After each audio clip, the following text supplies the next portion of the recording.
Hello and welcome. GCP के इस lecture में आज हम देखेंगे कि हम जीकेई क्लस्टर कैसे क्रिएट करते हैं। वैसे जीसीपी में हम जीकेई क्लस्टर दो मेथड से क्रिएट करते हैं, एक ऑटो पायलट मोड, दूसरा है स्टैंडर्ड मोड। तो इस लैब में हम स्टैंडर्ड मोड लॉन्च करके देखेंगे जीकेई क्लस्टर, और उसको कनेक्टिविटी के लिए मैं एक दूसरा लिनक्स मशीन लॉन्च करूंगा, उस पर बहुत सारे पैकेजेस इंस्टॉल करूंगा, लाइक क्यूब कटल यूटिलिटी उस पर इंस्टॉल करूंगा, और उस पर मैं एक सर्विस अकाउंट क्रिएट करके ऑथेंटिकेशन के लिए उस सर्वर से मैं सर्विस अकाउंट क्या होता है कि ऑथेंटिकेट करता है यूज़र को, सो दैट कि user can communicate to the particular resource. तो इसके लिए मैं IAM में एक सर्विस अकाउंट भी बनाऊंगा। तो चलते हैं लैब के लिए, और यहाँ से मैं कुबरनेटिस इंजन पे जाता हूँ और यहाँ से क्लस्टर्स पे क्लिक करता हूँ। इसके लिए मुझे APIs इनेबल करनी होंगी। तो API इनेबल करने में थोड़ा सा कुछ सेकंड लगेगा, 10 से 15 सेकंड का टाइम लगता है।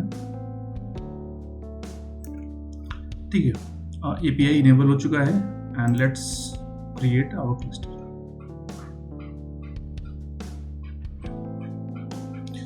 जब मैं इसको क्रिएट कर रहा हूँ तो बाय डिफॉल्ट ये ऑटो पायलट मोड में आ रहा है, तो मैं इसको स्टैंडर्ड मोड में स्विच कर लेता हूँ। स्विच करने के बाद यहाँ पे मैं क्लस्टर का नाम देता हूँ माय डेमो क्लस्टर 1। आप चाहो तो इसको जोनल या रीजनल लेवल पे रख सकते हो। मैं इसको अभी रीजनल लेवल पे रख रहा हूँ, US सेंट्रल 1। बाय डिफॉल्ट क्या हो रहा है कि ये 3 जोन को ये सेलेक्ट करके रख रहा है US सेंट्रल 1 में। तो मैं इसको स्पेसिफाई कर देता हूँ कि भाई आप ना सिर्फ एक जोन को ही फोकस करो। इसके बाद जो कुबरनेटिस का वर्जन है 1.32 में ले रहा हूँ। आप चाहो तो इसमें डिफरेंट वर्जन भी ले सकते हो, और यहाँ पे देखो 1.33 भी अवेलेबल है, बट मैं वेल स्टेबल वर्जन में लेने के लिए ट्राई कर रहा हूँ। इसके बाद टीयर में मैं स्टैंडर्ड टीयर ले रहा हूँ, इंटरप्राइज टीयर मेरे केस में अवेलेबल नहीं है। इसके बाद नोड पूल पे आते हैं। नोड पूल क्या है कि जो हमारे पास सेट ऑफ वर्कर नोड, उसको मैं एक पूल में ऐड करूँगा। आप चाहो तो मल्टीपल पूल ऐड कर सकते हो, but due to some quota limit मैं बहुत ज़्यादा पूल नोड पूल में ऐड नहीं कर रहा हूँ। जो डिफॉल्ट है उसको ही ले रहा हूँ मैं। इसके बाद कितने नंबर ऑफ नोड्स रहेंगे, नंबर ऑफ नोड्स सिंगल में ले रहा हूँ। अब यहाँ पे ये वार्निंग दे रहा है कि डाउन टाइम के टाइम पे आपको, जब अब ये अपग्रेड होगा तो उस टाइम पे आपको एक्सपीरियंस हो सकता है डाउन टाइम। तो मेरे केस में ये ठीक है, क्योंकि ये लैब में सिर्फ रिकॉर्डिंग के लिए ले रहा हूँ, सिर्फ अंडरस्टैंडिंग के लिए ले रहा हूँ। इसके बाद नोड पूल को की जब अपग्रेड एक्टिविटीज़ होंगी तो वो किस टाइप की होगी, सर्च अपग्रेड होगा, ब्लू ग्रीन होगा, या फिर शॉर्ट लिव होगा। तो ये दोनों अभी नए हैं, तो मैं इसको ही सर्च अपग्रेड का ही ऑप्शन लेके चल रहा हूँ। इसके बाद आते हैं नोड में। नोड में जो हमारा इमेज टाइप रहेगा वो कौन सा रहेगा, container optimized OS with container D, या फिर उबंटू के साथ में, या फिर विंडोज़ के साथ में आपको लेना है। एज पर योर रिक्वायरमेंट आप चूज कर सकते हो। इसके बाद आते हैं हमें कंप्यूट कैपेसिटी क्या चाहिए। तो अभी के लिए मैं E2 मीडियम ले रहा हूँ 4 GB के साथ में 2 कोर CPU। डिस्क में ले रहा हूँ 20 GB। बाकी ये ऑप्शन एज इट इज़ रहेंगे। और नेटवर्किंग में आपको बताना है कि कितने नोड कितने पॉड पर नोड रहेंगे। मान लो आपके पास मल्टीपल वर्कर नोड है, तो हर नोड पे कितने पॉड रन करेंगे। बाय डिफॉल्ट यहाँ पे आप देख लो कि 110 पॉड पर नोड यहाँ पे बता रहा है। और बाकी के ऑप्शन एज इट इज रहेंगे। सिक्योरिटी में सर्विस अकाउंट आप डिफ़ॉल्ट ले लो। आप ऐसा भी कर सकते हो कि आप अपना खुद का भी सर्विस अकाउंट बना करके यहाँ पे बता सकते हो। आपको मॉनिटरिंग इनेबल कर रखनी है तो आप कर सकते हो, मेरे केस में रिक्वायरमेंट नहीं है तो मैं इसको नन करता हूँ। फिर आते हैं ऑटोमेशन पे। मेंटेनेंस विंडो आपको लगानी है कि कब आपका सर्वर या नोड, जो भी सर्वर आप इसमें अटैच कर रहे हो, तो वो मेंटेनेंस में जाए। नोटिफिकेशन इनेबल करनी है, वर्टिकल पॉड स्केल करना है, नोड ऑटो प्रोविजनिंग करनी है। ये सारी एक्टिविटीज़ अगर आपको करनी है तो आप यहाँ से कर सकते हो। इसके बाद आते हैं नेटवर्किंग में। मैं यहाँ से डिफ़ॉल्ट VPC यूज़ कर रहा हूँ, और बाकी के ऑप्शन मैं एज इट इज़ रखूँगा। हाँ, मुझे लोड बैलेंसर की अभी रिक्वायरमेंट नहीं है तो इसको मैं अनचेक कर देता हूँ। सिक्योरिटी में आते हैं। सिक्योरिटी में आपको बाइनरी ऑथराइजेशन चाहिए या फिर सीक्रेट मैनेजर की रिक्वायरमेंट है, शील्डेड जी की नोड चाहिए, सिक्योरिटी पोस्चर्स आपको चाहिए। जैसी आपकी रिक्वायरमेंट हो या फिर गूगल का जो ग्रुप्स होता है उसके थ्रू आपको आरबैक इसमें यूज़ कर रहा है तो आप वो भी कर सकते हो। आपको बैकअप चाहिए तो वो भी आप बता सकते हो। फिर आते हैं फीचर्स में। फीचर्स में आपको लॉगिंग, क्लाउड मॉनिटरिंग ये सब चाहिए तो इनेबल रखो, और प्रोमीथियस चाहिए तो वो भी इनेबल रखो। सर्विस मेश की ज़रूरत है तो आप इसको यूज़ करो, अदरवाइज इस लैब के लिए तो रिक्वायरमेंट नहीं है, बट सर्विस मेश बहुत इंपॉर्टेंट है क्योंकि वो इंटरनली पॉड कैसे कम्युनिकेट होता है वो इससे पता चलता है हमें। तो अब हम क्रिएट करते हैं अपने क्लस्टर को। तो एक और टैब में ओपन कर लेता हूँ जहाँ पे मैं आपको दिखाऊंगा कि वर्चुअल मशीन इंस्टेंस वाले सेक्शन में कि जब भी हमारा कोई भी सर्वर लॉन्च होगा तो यहाँ पे वो दिखेगा। तो ये हमारा क्लस्टर है, क्रिएट हो रहा है। Number of node, number of CPU, memory, notification, labels, ये सारी चीज़ें। अगर मैं अपने क्लस्टर पे क्लिक करके दिखाऊं तो यहाँ पे बता रहा है कि कितने परसेंट यहाँ पे ये कंप्लीट हुआ है। और वीएम सेक्शन में आकर के इसमें थोड़ा टाइम लगेगा यहाँ वीएम प्रोविजन होकर के यहाँ पे डिस्प्ले होने में। और इसमें भी ये भी कर सकते हो कि नोट्स पे जाकर के आप देख सकते हो कि आपका जो नोट पूल है उसमें जाकर के आप वेरीफाई कर सकते हो कि जो सर्वर लॉन्च हो रहा है उसका स्टेटस क्या है। इंस्टेंस ग्रुप अभी क्रिएट हुआ नहीं है, थोड़ी देर में यहाँ पे मुझे ऑप्शंस दिखना स्टार्ट हो जाएगा। थोड़ा सा वेट करते हैं। हाँ, ये 44% हो गया है, 47%। यहाँ पे नंबर ऑफ नोड्स आपको पता चलना स्टार्ट हो जाएगा।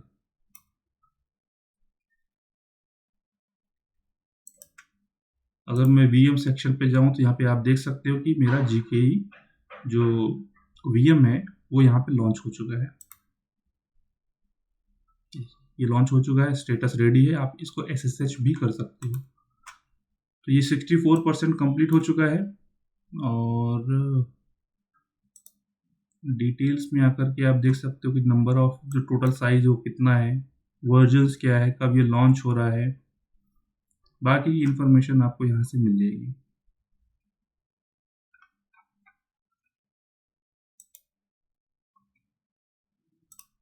नोड में वेरीफाई कर लेते हैं।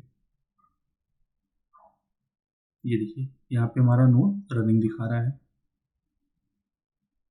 नोड पूल भी हमारा रेडी है 67%। जब तक ये कंप्लीट हो रहा है तब तक मैं एक वर्चुअल मशीन लॉन्च कर लेता हूँ जिसपे मैं कुछ पैकेजेस इंस्टॉल करूँगा। ठीक है, ऑलराइट। सो वीएम सेक्शन पे जाकर के एक बार फिर से वेरीफाई करते हैं। वीएम हमारा रेडी है, कुबरनेटिस क्लस्टर हमारा रेडी हो रहा है, और हमारे पास वीएम भी आ चुका है। इस पे हम कुछ पैकेजेस इंस्टॉल करेंगे। पहले मैं ओएस अपडेट कर लेता हूँ। इसमें बेसिकली मैं करने क्या वाला हूँ मैं वो दिखा देता हूँ। ओएस अपडेट करने के बाद मुझे गूगल CLI इंस्टॉल करना है, तो ये सारे कमांड्स आपको रन करने होंगे। फिर मैं सर्विस अकाउंट क्रिएट करूँगा तो ये कमांड लगेंगे, और उसके बाद kubectl यूटिलिटी इंस्टॉल करना है तो मुझे ये कमांड सारे लगने वाले हैं। तो इसको मैंने नोट डाउन करके रखा हुआ है, तो मैं ये वीडियो के डिस्क्रिप्शन में डाल दूंगा सो दैट कि आपको हेल्प मिल जाए।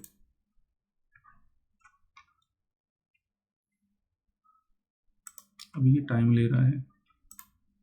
ठीक है, यहाँ पे दोनों कॉन्फ़िगर्ड हो चुके हैं। ठीक है, हेल्थ चेक भी क्रिएट कर रहा है ये। तो हम ट्रैक पे हैं और थोड़े टाइम पे हमारा क्लस्टर रेडी हो जाएगा।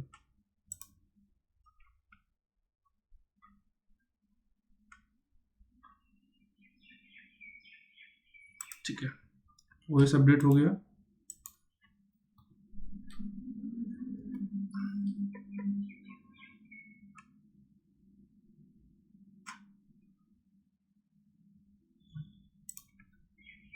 इसके बाद ये वाला कमांड रन करेंगे।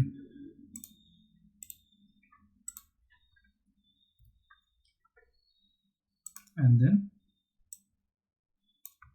ये। और सबसे इम्पोर्टेंट ये थोड़ा टाइम लेगा क्योंकि इसमें बहुत सारे पैकेजेस इंस्टॉल होंगे गूगल CLI के साथ में, जिसको बोलते हैं कंपोनेंट।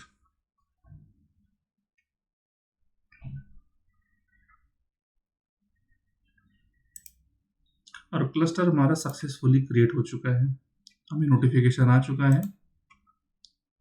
तो ठीक है, यहाँ पे अपग्रेड वगैरह सब कुछ अवेलेबल है, जैसा हमें चाहिए था वो सब कुछ हमारे पास अवेलेबल है।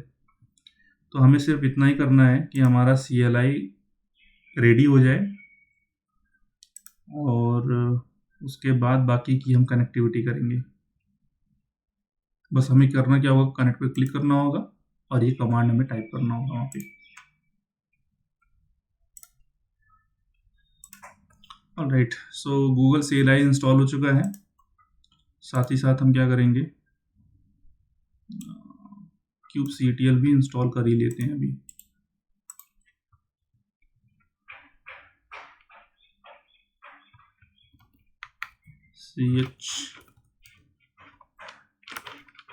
chmod +x kubectl, इसको मूव कर देते हैं बिन डायरेक्टरी में, सॉरी mv kubectl को मूव कर देते हैं बिन में, kubectl -- वर्जन, सॉरी हाइफन नहीं रहेगा यहाँ पे, ये देखिए ठीक है। और क्या कमांड हम रन कर सकते हैं, ये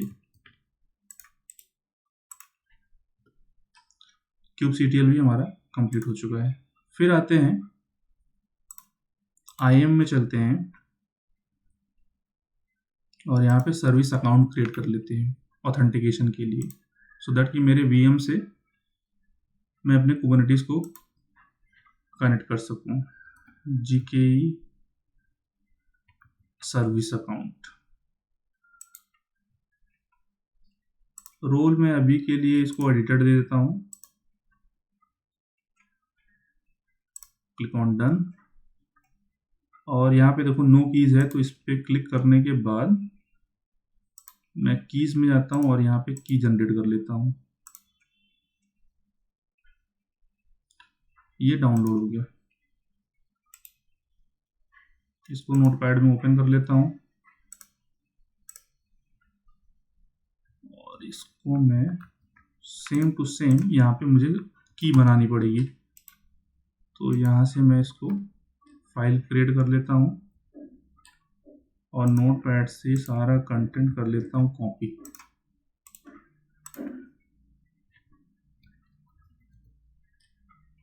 इसके बाद हमें ऑथेंटिकेट करने के लिए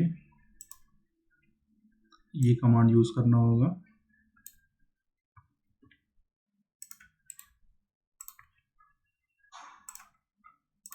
कि हमारे पास ये है, ठीक है, एक्टिवेटेड। तो वेरीफाई करने के लिए, अगर आपको वेरीफाई करना है तो आप ऐसा भी कर सकते हो, ऑथ लिस्ट कौन से सर्विस अकाउंट के थ्रू हो रहा है। अगर किसी रिसोर्स की लिस्टिंग करनी है तो आप ये भी कर सकते हो। तो यहाँ पे बता रहा है, अच्छा प्रोजेक्ट सेट करने के लिए बोल रहा है, जी क्लाउड कॉन्फ़िग सेट अकाउंट, कोई बात नहीं, बट हमारा यहाँ पे सर्विस अकाउंट दिख रहा है। तो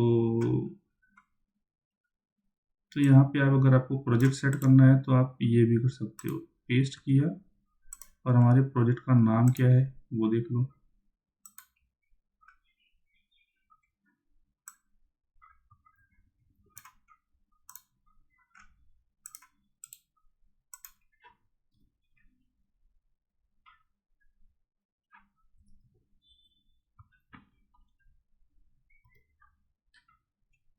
तो यहाँ पे आप देख लो, मेरा GKE का जो VM है वो रनिंग है, यहाँ पे दिख रहा है, ठीक है। तो अब हम करेंगे अपने क्लस्टर को कनेक्ट, क्लिक ऑन कनेक्ट, यहाँ से कमांड कॉपी किया और इधर पेस्ट कर दिया।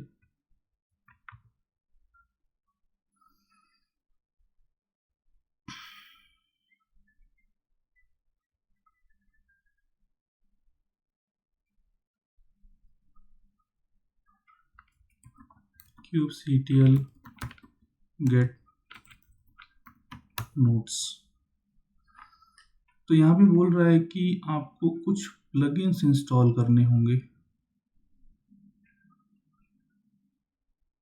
Not installed. तो यहाँ से ये कमांड से हम, तो ये बता रहे हैं आपको ये कमांड रन करना है।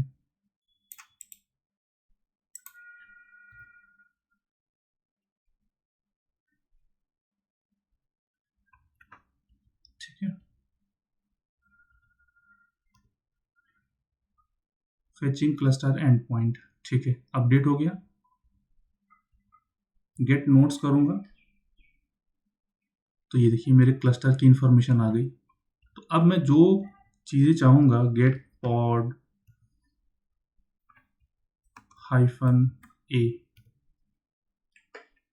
तो जितने भी इंटरनल कम्युनिकेशन के लिए जो पॉड हैं वो सारी चीजें यहाँ पे दिख रही हैं।